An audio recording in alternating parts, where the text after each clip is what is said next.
Good morning. Something a little bit different today. As you can see, I'm in a different situation, different setting. And the reason is, as most of you will know, that my father fell, fractured his femur, has had pins and a plate put in it. He's doing all right. But that's meant I've come down to Kent, to my parents' home where I grew up, to help my mother out with a few things, and I'm still here. So, and I'm not sure if Penny and I will be able to be with you on Sunday. We're officially on holiday, but with my parents' situation and not knowing if we can connect on Wi-Fi, I don't know if we'll be with you. So I thought I'd record a sermon and not waste the opportunity of being here, as I've been reflecting and thinking about my childhood and early adult years and some of the lessons God taught me looking back. I thought I'd share those with you and see what you think. And so today we are going to be taking some lessons from the two most significant rooms in this house, my parents' house, where they moved in 45 years ago when I was 14, and life moved on. But here I am back where I was 45 years ago in my bedroom. And two rooms in this house are very significant to me. And the first is this room, my bedroom. This is the place where I studied for my exams, for O-levels, for A-levels, and much more. It's where I read spiritual books. I remember reading in particular a book about the development of Christianity in Cambodia as it was then, and how amazing it was, how God moved during the time of the Khmer Rouge. And that inspired me. I read many other books here. At this very desk I'm sitting at, I did my Bible study. I was a man of faith and I read my Bible pretty regularly. I still have my notes somewhere in a souvenir box of the Bible study notes of what I was doing. For 3 years, I did a 3-year program of studying through the Bible. I still have my notes somewhere. I did that at this desk right here, looking out at the view, which I'll show you. And also at this desk, I wrote my love letters to my girlfriend, Penny. They fortunately are hidden away, and none of you will probably ever be allowed or should ever be allowed to see them. I think we do have them in a box somewhere in the house, but I'm not going to tell you where they are because, well, they were wholehearted, but they were, well, I was young, let's put it that way, and full of infatuation and genuine infatuation and love, I think, but, not very well expressed a lot of the time. Nonetheless, as I sit here, I'm taken back to those days of first knowing Penny, us being boyfriend, girlfriend, sitting here, missing her. As I was sitting here, she was a student in Birmingham, and I just hated missing her. And so I wrote nice long letters full of bad poetry and all that kind of good thing, or bad thing. And it just brings it back, that sense of outpouring. And part of it was, as I say, with my Bible study, it was spiritual. In other ways, it was, that relationship outpouring of devotion for Penny, and that feeling of the need for connection, a feeling of a need for connection with God, and a feeling of a need for connection with Penny. And this place represents for me, at least amongst many other things, this place represents those two most significant relationships in my life. The relationship with God that developed, at least in part, here, and the relationship with Penny that developed in many ways here. And so I thought I'd share with you some thoughts about devotion, about what God has taught me about devotion, and what might be useful for us today, I hope. The first point is the desk of devotion. The desk of devotion. Now, the early church was characterized by devotion. We know that. Acts 2:42 says, they devoted themselves to the apostles' teaching, to the breaking of bread, to the fellowship, to the breaking of bread, and to prayer. This is something that characterized the early church. Devotion to these four things. And any church that devotes themselves to these four things is not going to go far wrong. And I think historically, in our fellowship of churches and in Watford, I'd say that we have devoted ourselves to these, to the apostles' teaching, which effectively for us is the Bible itself, to fellowship, our loving relationships, to the breaking of bread, in other words, meeting together for hospitality as well as, I think, communion, and to prayer. I think we are a people who value these things. And this, of course, was modeled after the culture that Jesus developed in his lifetime, in his ministry years, the 3 years when he had his disciples, both the 12 and the larger group of 72 and the women that came with him. He developed a culture of devotion to God, a culture of learning about God, learning the meaning of his word. Of course, for them, the Old Testament, but the application of that to the current day when Jesus Messiah was with them. And then his reinterpretation or expansion on that in his own teachings. They were devoted and they walked together as Jesus taught, partly through the way he lived and partly through his words. And they were devoted to prayer. Jesus often withdrew to lonely places and prayed. Prayer was part of it. He taught them how to pray, Luke 11 and Matthew chapter 6. They were devoted to the fellowship. They were together all the time, of course. Hospitality was a big feature. Jesus himself was hospitable by feeding 4,000 and feeding 5,000. Of course, he was the host at the Last Supper. And people around him were hospitable. People like Levi, who invited Jesus into his home, or Zacchaeus, who did the same thing. Or we think of Mary and Martha and Lazarus, who often had Jesus into their home, it appears. So fellowship was a big part of it. Hospitality was a big part of it. All of these things were modeled by Jesus, and they were then picked up by and carried on by the early church. And so devotion, and this word devotion is something that characterizes a real Christian. A real Christian is somebody who is devoted in this way. We see also in Colossians chapter 4, verse 2, Paul says, devote yourselves to prayer, being watchful and thankful. Devotion to prayer, being watchful and thankful. Now, devotion is something that's very significant. And let me just say a couple of things about devotion. Firstly, the kind of devotion we're talking about here is not a rules-based devotion. It's not a burden, like, oh no, I must be devoted. The kind of devotion we're talking about is not one where we must do it or else. The kind of devotion we're talking about is that sense of excitement of there's more to discover. The reason I sat here and read my Bible all those years without someone available to really teach me was I wanted to learn more. The reason I sat here for quite a long time writing love letters to Penny is not because someone was telling me I had to or that I should do, but because I really wanted to know her better. I wanted her to know me better. I wanted to strengthen our bond. I didn't want anybody else getting her. I wanted to have her for myself, and eventually we got married. So 35 years later, that's an excellent outcome. But I wanted to keep her for myself. I wanted her. I wanted God. And I think this is the devotion we're talking about here. We are to be a people devoted to God because God has done so much for us. Why would we not want to know him better? He is so amazing, so awesome, so creative, so powerful, so majestic, so mighty, so loving. Why would we not want to know him better? And so as we think about these things, let me just pause for a moment to ask a question, and then I'm going to ask the person running the service today just to pause this so we can have some discussion in the chat box, or perhaps unmute ourselves and have a little discussion about what does it mean to be devoted in a way that isn't burdensome, so that we have a devotion to the Bible, the Apostles' teaching, devotion to fellowship, devotion to the breaking of bread, devotion to prayer, not as tasks, but as channels for the relationship with God to be more deep and real and for it to spread amongst ourselves and into this world. So what does it mean that it is real devotion but not a burden? How does that look? How does that feel? What does that mean? Let's talk about what devotion to God really means for a few moments. Well, I hope you had a really interesting and fruitful discussion. Now let's go to the second room where I'm going to show you, well, I'll show you in a minute. Come with me and let me show you the other room in this house, which is particularly significant to me. So let me take you downstairs out of my bedroom, walking out onto the landing, down the stairs, which these days has a stair lift for my parents, and into the breakfast room, and then into the second most important room for me growing up in this house, the piano room.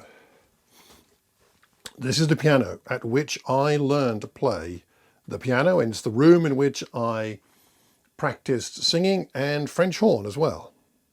So here we are in the piano room of perseverance. We've been at the desk of devotion, now at the piano room of perseverance. What's this all about? Well, this is the room in which I learned to play the piano, and here is the piano. Still here, still in tune, remarkably, they keep it tuned. And I spent many, many, many hours in here. As most of you know, I was a musician and I loved music. I sang from a very early age and I started to learn the piano and a few other instruments. This room is a room I'm very familiar with. It's now been turned into a bit of a study room for my father, but the piano is still here. And every time I visit my parents' house, I have to come in here and I have to play this piano. It's just one of those things that has to be done every time I come. I have to tell you this, not all of my time in this room was very pleasant. I didn't enjoy being here when I was a teenager learning to play instruments. I had to persevere. Back in Acts chapter 2, we were talking about earlier, they devoted themselves to the apostles' teaching. That word there is proskartereo, which means to persevere in. So when you're devoted to something, it means you're persevering in it. It means that you are sticking at it until you get to where you want to get to, where you need to get to. And sometimes when we persevere, perseverance isn't fun. So we've talked about devotion. Our devotion comes from the heart, but there are times when if we're going to be sincere about our devotion, we need to push through the barriers and continue to be devoted even when we don't feel like it. And this room reminds me of the value of continuing with things that are good and constructive even when we don't feel like it. I did not come here in this room, into this room every time, excited to play the piano, or at least excited to practice the piano. I mean, scales. Is there anything more boring in the entire world? Or arpeggios? I mean, over and over, up and down, it drove me nuts, to be perfectly honest. But I knew that every week Michael Lewis, my piano teacher, was coming to give me a lesson, and he would notice whether I had been practicing or not. And my parents, of course, could hear as well. Michael Lewis was a wonderful chap. He's still alive, and he's an amazing choir master and a piano teacher to me, a friend really, as I was a young lad, a bit like an uncle. And he was wonderful, sitting in here, just the chair to my right here, while I played and practiced for half an hour or so once a week. He'd join us for dinner afterwards, and he'd sit here slurping his tea, trying to put me off, I think. But I'm so grateful for him coming to teach me. But in between, I had to have my own motivation around practicing the piano or my singing or French horn, as I was also learning in this little room. Here are some things, the reasons why I did not enjoy it.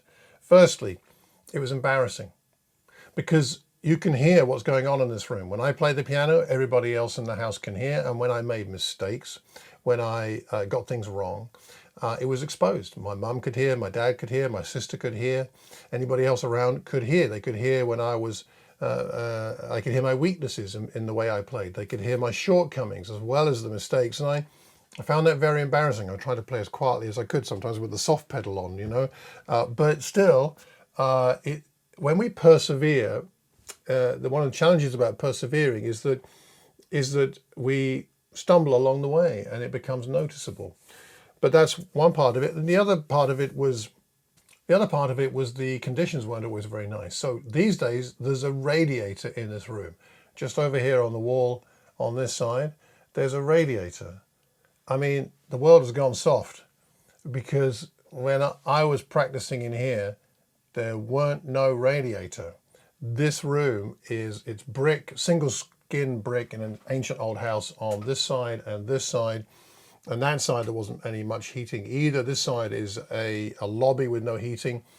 So it was jolly cold in here. And I was practicing in here all through the winter where I was freezing. My fingers were freezing. There was condensation on the inside of the walls.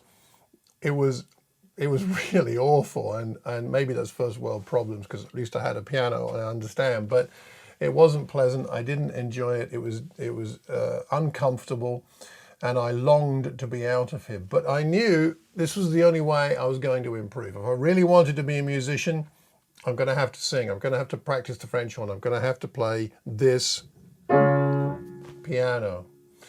And I think there's something here about being devoted that we need to need to really grasp onto. Devotion isn't all about feeling. I talked earlier about being on the desk of devotion and my letters to Penny. That they weren't hard, right?